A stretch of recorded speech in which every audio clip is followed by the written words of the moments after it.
तेजस्वी यादव ने मैथिली ठाकुर की बोलती बंद की। मैथिली ठाकुर को तेजस्वी यादव का गंभीर जवाब। मैथिली के विधानसभा में भाषण पर तेजस्वी ने ऐसा जवाब दिया है कि अब मैथिली ठाकुर बोलने के पहले 10 बार जरूर सोचेंगी।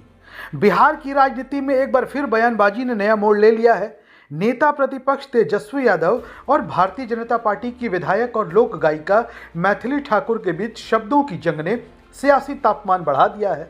आइए पूरे मामले को सरल भाषा में समझते हैं। मामला गुरुवार 19 फरवरी का है। बिहार विधानसभा में बोलते हुए भारतीय जनता पार्टी के विधायक मैथिली ठाकुर ने परोक्ष रूप से एक टिप्पणी में बिना नाम लिए राष्ट्रीय जनता दल के अध्यक्ष लालू प्रसाद यादव के छोटे बेटे तेजस्वी यादव के प्रति उनके स्नेह की तुलना महाभारत काल के हस्तिनापुर के राजा धृतराष्ट्र और उनके पुत्र दुर्योधन से कर दी। उनका इशारा इस ओर था कि जैसा धृतराष्ट्र अपने पुत्र के प्रति अंधे प्रेम में थे, वैसे ही राजनीतिक संरक्षण का आरोप लगाया जा सकता है। इस तुलना को राजद ने गंभीरता से लिया। नेता प्रतिपक्ष तेजस्वी यादव ने सीधे तौर पर मैथिली ठाकुर का नाम तो नहीं लिया, लेकिन सोशल मीडिया पर उनकी तस्वीर साझा करते हुए कड़ा जवाब दिया है। तेजस्वी यादव ने कहा कि कुछ लोग विधायक बनते ही राजनीति का पूरा ज्ञान होने का भ्रम पाल लेते हैं। उन्होंने यह भी लिखा कि विधायिका की बुनियाद समझ के बिना जननायक पर कटाक्ष करना दुर्भाग्यपूर्ण है। तेजस्वी यादव ने अपने पोस्ट में यह भी आरोप लगाया कि दरभंगा जिले में हाल ही में हुई दलित लड़की के दुष्कर्म और हत्या की घटना पर इस विधायक ने कोई आवाज़ नहीं उठाई। उनका कहना था, जो लोग बड़े बड़े बयान देते हैं उन्हें पहले अपने क्षेत्र की समस्याओं पर ध्यान देना चाहिए। इसके अलावा नेता प्रतिपक्ष और राष्ट्रीय जनता दल के कार्यकारी अध्यक्ष तेजस्वी यादव ने जंगल राज के मुद्दे पर भी पलटवार किया। उन्होंने तंज कसते हुए कहा कि जो लोग राष्ट्रीय जनता दल के शासनकाल को जंगल राज कहते हैं, उनके अपने परिवार ने मधुबनी जिले में चोरी की शिकायत दर्ज कराई है, जबकि वर्तमान में राज्य में उनकी ही पार्टी की सरकार है।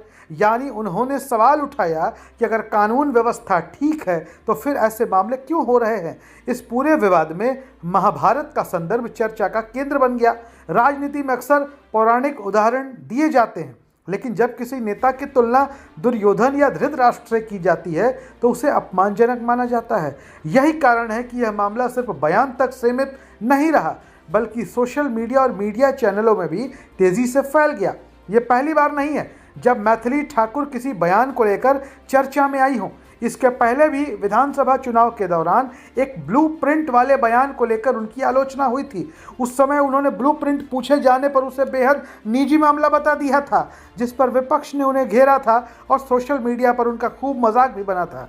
गौर करने वाली बात यह है कि गायक से विधायक बनी मैथिली ठाकुर की ओर से अभी तक इस पूरे विवाद पर तेजस्वी यादव की प्रतिक्रिया पर कोई आधिकारिक बयान नहीं आई है। राजनीतिक जानकार मानते हैं कि अगर वह जवाब देती हैं तो यह सियासी बहस और तेज हो सकती है। अब सवाल यह है कि क्या यह महज बयानबाजी है या आने वाले समय में यह मुद्दा बड़ा राजनीतिक रूप ले सकता है।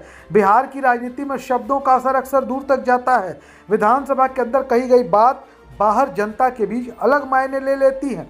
इस पूरे घटनाक्रम से एक बात तो साफ है कि बिहार की सियासत में आरोप प्रत्यारोप का दौर जारी है। एक तरफ सत्ता पक्ष कानून व्यवस्था और विकास के दावे कर रहा है, तो दूसरी तरफ जनता के बीच विपक्ष जाकर उन दावों पर सवाल भी उठा रहा है। जनता के लिए असल मुद्दा यह है कि उनके क्षेत्र में सुरक्षा, रोजगार और बुनियादी सुविधाओं की स्थिति क्या है। देखना दिलचस्प होगा कि आने वाले दिनों में यह सियासी तकरार किस दिशा में जाती है। क्या मैथिली ठाकुर इस पर खुलकर जवाब देंगी? क्या वो तेजस्वी के बयान पर अपनी प्रतिक्रिया देंगी? क्या तेजस्वी यादव इस मुद्दे को आगे भी उठाते रहेंगे या फिर यह विवाद कुछ दिन की सुर्खियों के बाद शांत हो जाएगा? आपकी राय क्या है? क्या पौराणिक तुलना राजनीति में ठीक है? कमेंट बॉक्स में ज़रूर बताएं।